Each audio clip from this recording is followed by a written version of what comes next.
Let's talk a little bit about lighting. Now, lighting for video is going to be fairly similar to the way you light with stills because light is light. It's pretty straightforward. There are, of course, some things to think about with lighting video because with video it's got to be a constant light. You can't just use a flash, obviously. Now, generally, the most of the lighting that I do is going to be in an interview situation. And in interview situations, you're going to do what's called a three-point lighting setup. One of the big challenges with lighting is that I always say this to clients. I say lighting a scene is like a game of Jenga in reverse because everything that you add is going to add complexity and can make the whole thing come crashing down. I'll give you an example. Let's say you're looking at a scene, you go, oh, you know what, it's a little bit dark in the background. So what I actually want to do is I want to light just that area in the background. So you set up a light with that background. But now you're getting a really harsh shadow on one of the subjects. So, okay, well now let's just get a little light and put that just in there to just get rid of that shadow. And you put that one in there, like, okay, well now that's bouncing a reflection off onto that. So we need to bring a scrim or something to block that light. And then you're like, oh wait, no, you get the idea. It just turns into crazy town. But the simple three-point lighting setup is this. What you're going to do is you're going to set up what's called a key light. And your key light is your main light. And that's going to be generally just slightly off to the side and above, pointing at your subject, sort of in this direction. And that's going to light this side of their face, generally. Then what you're going to do is you're going to set up what's called a hair light. And as a general rule, not as a hard and fast rule, but as a general rule, your hair light is going to be on the opposite side of your key light. So if my key light is over here, my hair light is going to be behind me over there. And your hair light is going to be, if this is at 100%, your hair light's going to be at 20% at the most. Your hair light needs to be just touching the back of the hair of your subject. And what that does is that's going to create a little bit of separation between your subject and your background, because very often your subject and the background can sort of meld into one kind of image, whereas if you just put a little bit of hair light on the back of their head, so it's just sort of creeping out over there, it's going to separate them from the area. Then the last one in a three-point lighting setup is your fill light. And your fill light is going to be sort of directly on the left-hand side if your key light is on the right-hand side. And again, it's going to be set up very similar to your key light, but it's going to be at about 50% power so that you've got a little bit more brightness here and a little bit less brightness there, and it gives you a little bit of contrast on the face. And that's a very basic look at a three-point lighting setup. What I'm actually going to do is I'm now going to jump out of my studio and we're going to show you a proper three-point lighting setup in practice. So welcome to my very high-class, high-priced studio. And I'm just going to go through a very basic three-point lighting setup that you would use generally in an interview. Now, why would you use lighting in an interview? Well, to begin with, you can see on the screen here, and I'll put this on your screen, is that it's way too dark in here, so we need lights. But where I use lighting mostly is in an interview situation, actually during the day, because a lot of the work that I do is corporate work. So I'll be interviewing someone in a fancy office in quite 34th, 56th floor, and you get these beautiful views out these beautiful windows.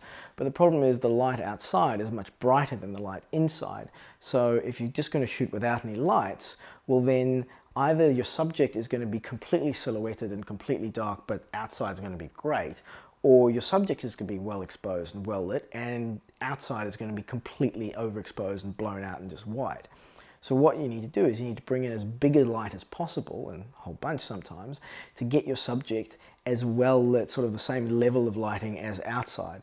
Now there's a couple of reasons why you can't do that. Number one, generally you need much bigger lights and you need to have them quite close to your subject. And you don't want to do that because very often these people are quite nervous to be in front of camera already, and shoving these giant lights in their face is the last thing that's going to calm them down. So that's particularly why I travel with sort of as small a setup as possible. So I've got these little bendy flexible lights which are pretty awesome. So first of all, they're bendy, so they're very easy to just sort of pack away. Also you can readjust and put them into different situations. Also really light, so I can put 3 of these in a bag where it would normally take one of my bigger lights, just one of them in the whole bag. So that's one of the reasons why I really like these. So let's go ahead and start turning them on and see what we do. Now what I generally do in a lighting setup is I will just turn my lights on full blast as strong as they can go, and then I'll dial them back to get to the stage that I want to get to. So let's go ahead and turn them on and see how we go from there. So that's that one on, and then there's this one on. And right away you'll see that there's a problem. We can see the light in our subject's glasses. So the way to get around that is to raise your lights up above their eye line and get them to chat a little bit while they're doing this, because as people talk, their heads will move up and down, and you'll very often notice that even though you've put the lights up quite high, they might look up, and very often people do look up while they're talking, and you're going to get that reflection. So you want to get the lights sort of as high up as possible. I'm not going to go too high because I still need to reach these lights to change settings to show you guys what to do, but let me sort of raise this one, and you'll start to see how the reflection is sort of going away a little bit. And I think, oh, here we go. And so you can see we've lost some of the reflection in the glasses, and if we raise this one as well,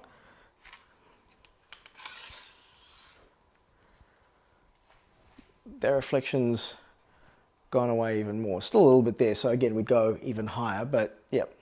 So as I said, you've got your one light over here, and this is going to be our key light over here on the left. So that's going to be sort of our full blast one. And then we're going to sort of dial this one down. I'm just going to bring it down so I can reach. I normally have a tall assistant that helps me. And I'm just going to dial this one down. And the reason why you do this is so that this way you still get a little bit of contrast on your subject's face. You see, as I dial this back, so it's still on by a little bit, but you're getting a little bit of shadow on the side of that face. And that just adds, I know this sounds a bit, but it adds a little bit of drama, it adds a little bit of interest. It's not just, just full on. Now, one thing you'll also notice is we can kind of see our subject's hair, but it's kind of melding into the background a little bit. And this is why I was talking earlier about you want to add what's called a hair light. And that's a light either directly across from your key light or on the other side. The rule is directly across from your key light, but it really doesn't matter. Just whatever you think looks good is fine. And you want it a little bit of an angle. So let me go ahead and turn that hair light on and show you what effect that has. Now, the other thing with a hair light is you don't want to have it too hot. So this hair light's way, way too bright. So what I'm going to do is I'm actually going to dial that back significantly. And I'm going to dial it back almost where it's almost not on, but just so we're seeing just a touch of it on the hair. And what that does is that then gives the hair just a little bit of separation from the background.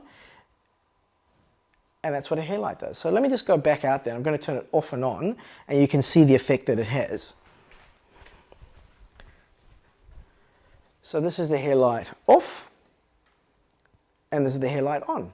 The other thing to look at here is this light is quite harsh. It's quite sort of, it's very, it's harsh. It's not a soft light. It's not necessarily a pleasant light. It's pretty sort of full on. So what you want to do with your light is you want to add a little bit of diffusion, and for that you need a diffuser. So again, I'm all about being portable and being light and traveling as small as possible. So these are the diffusers that I've got. They have a really neat trick where you can do this. Ta-da! I always feel like a magician with the hat. I should get one of those hats. And then you just flick these corners out, and you've got a nice little bit of diffusion. Now, obviously, there's always a compromise. This is probably smaller than some of the other diffusers you could get. Like if you had a really big diffusion box, you could have one sort of 3-4 times the size of this. But again, I'm all about traveling light and being as light as possible when I travel. So these do a pretty good job. So let me just go ahead. I'm not going to put it on properly. I'm just going to hold it out in front of this light, and you can see right away the effect that it has where the light's quite harsh, and that just softens it up a bit. And that's really all you need. It does spread it a little bit, which is also quite nice, but it also just softens it up. Now the next question is, what if you don't want to soften the light, or what if you don't want to spread the light? What if you want to really sort of have your light more directional and you don't want it spreading all over the place? Well, you can get one of these little things, which is called an egg crate. And how an egg crate works is you put it up in front of your light, and it prevents, or it lessens the amount of light that's spilling out of the sides and directs the light just sort of straight ahead. So that's a cool little bit of kit to have. And that's a really simple look at the lighting process of a 3-point lighting system. Some other things just to look at with sort of interview processes. You'll notice here that my subject is looking slightly off of camera, and that's something that's quite traditional. I'm sure there's been research papers done about this. I haven't read any, but this is just my personal opinion. when it comes to interviews, if someone's looking straight down the barrel of the camera, it's quite, not necessarily intimidating, but it's a bit kind of like, I want you to join the army. I'm talking directly to you, and it's quite confrontational for the audience. And generally in corporate interviews, you don't want to be confrontational, you want it to be nice and soft. So that's why we always set our cameras slightly off when we get our subject to talk to someone just slightly off camera. So it's a much softer and less intimidating and sort of full-on thing where, someone's just talking that way as opposed to, hello, how are you doing? You get my point. Whenever you get to a shoot, particularly in the corporate world, you don't control the environment. You are a guest in someone else's house.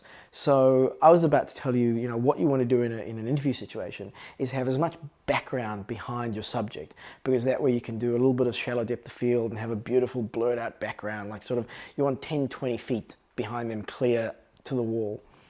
Very rarely are you going to get the perfect setup. So you also have to sort of work within your environment. Another really good point to keep in mind when we're talking about shallow depth of fields in interviews is don't do it.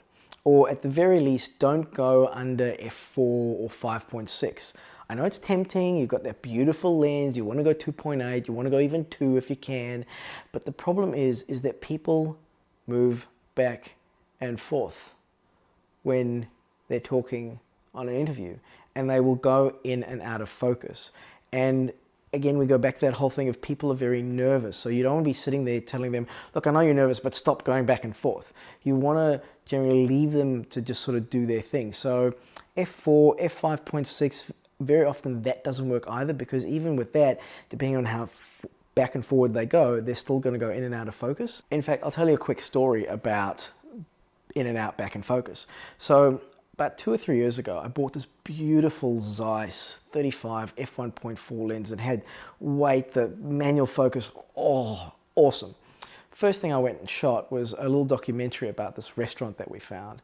And I was so excited. Everything was shot at like f1.4, f2.8, and that was a bad idea because suddenly I didn't have anything to work with because everything was this beautiful pull focus shot and there were no wide shots, there were no nothing shots. I'm exaggerating, but you get where I'm coming from. Have variation is what I'm saying. But also during the interview, I thought, I can't wait to use this lens. So I had one camera and another camera, and the one camera that had the Zeiss, I was shooting at 2.8. And the other camera I was shooting at f4. And the 2.8 shot, obviously when the poor guy went forward a little bit, and he stayed forward for the whole 20-minute interview, like the back of his head was just in focus and the front was out of focus.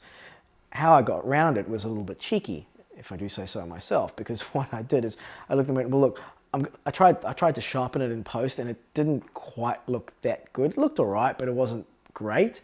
So what I actually did is I thought, well, if I can't sharpen the out of focus image, I can blur the one that's in focus. So I added actually a little bit of film grain to both of the interview shots and took a little bit of focus off of the other one. Now, you might go, but you took the focus off. Yeah, but the key with video is consistency. So it's not so much that the other one was out of focus, it was more that both shots looked quite similar in their style and they matched up a lot better. So while we're here, actually, let's talk a little bit about focus, because the camera that's filming me at the moment, the lens is a manual focus lens. It can do autofocus, but when you go into manual, it's all sort of analog. I don't know the correct term for it, but it's not electronic. So if I get my lovely assistant to just manually get me in and out of focus, you've got far more control, and when you turn, it takes a lot longer to change the focus. And that's actually a good thing because it gives you more control. You can do those beautiful slow focus pulls from one thing to another.